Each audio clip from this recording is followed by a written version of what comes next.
Hello everyone, my name is Claire. I'm the Helpline Information Manager and I work at the Meningitis Trust, and we're here today to talk a little bit about meningitis.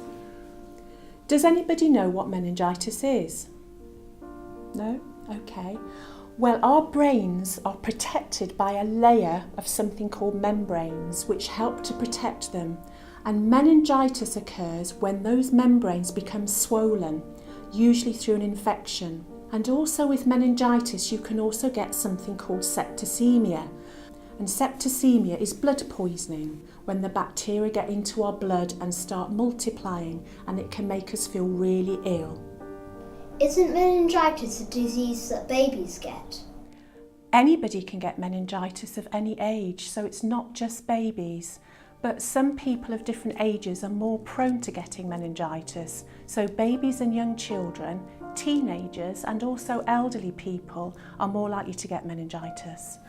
Why are babies, teenagers and the elderly more likely to get meningitis? Well, the reason why babies and young children and elderly are more prone is just because their bodies aren't so good at fighting off infection.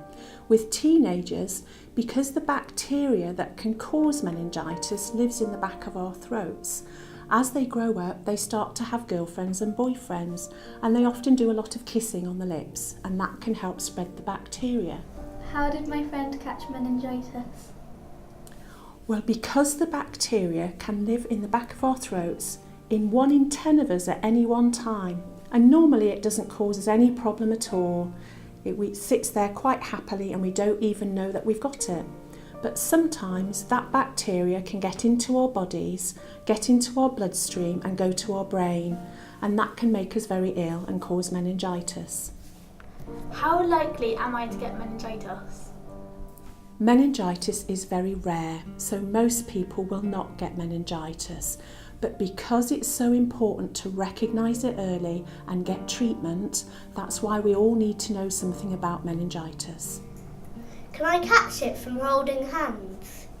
No, you can't catch meningitis from holding hands, and that's because the bacteria that cause it, as that bacteria leaves our body, it dies very quickly. So you can't catch it from holding hands or sitting next to somebody in school or even playing with somebody.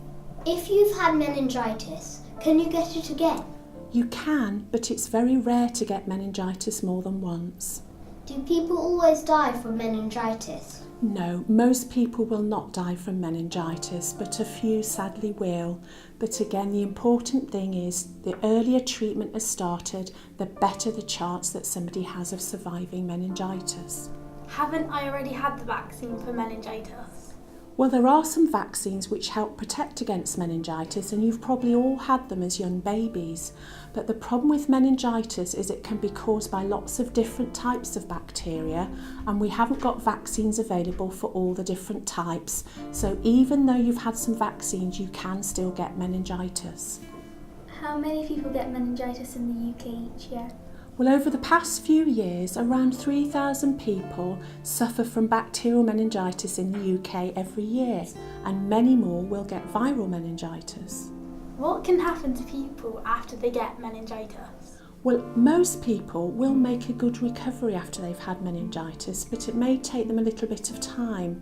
But we do know that about 15% of people that have had meningitis will be left with long-term problems. And those might be things like having hearing problems or being deaf, having problems with their sight or epilepsy. And for those people that have had the blood poisoning form of the disease, septicemia, they may lose limbs or they may have bad scarring. And we also know that a number of people will have maybe less obvious after effects, things like headaches, feeling really tired, and maybe having memory and concentration problems. And for children, that can make learning at school a bit more difficult for them. How is meningitis treated? Well, anybody that has meningitis will need to go to hospital as soon as possible, and they will be treated with antibiotics. And the antibiotics are usually put through a drip, so a tube that goes into a vein, and the doctors and nurses looking after that person will be very closely monitoring them. I've got a rash, is it meningitis? Well, most rashes aren't caused by meningitis, but a rash that doesn't fade under pressure can be one sign of meningitis, But it's really important to remember that not everybody will get a rash with meningitis.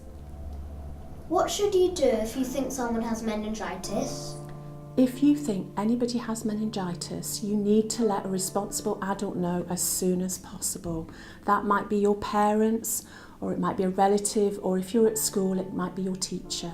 How would I know if I have got it? Well, you might have a temperature, so you might feel hot and cold and shivery, and if you were to take a temperature, it would be raised. You might feel sick or actually be sick. You may have a really sore head, and it may hurt your eyes to look at a very bright light.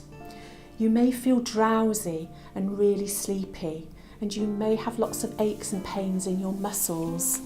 And then there's the rash that we talk about, and it's a rash that doesn't fade when you press a glass against it, and that can be one sign.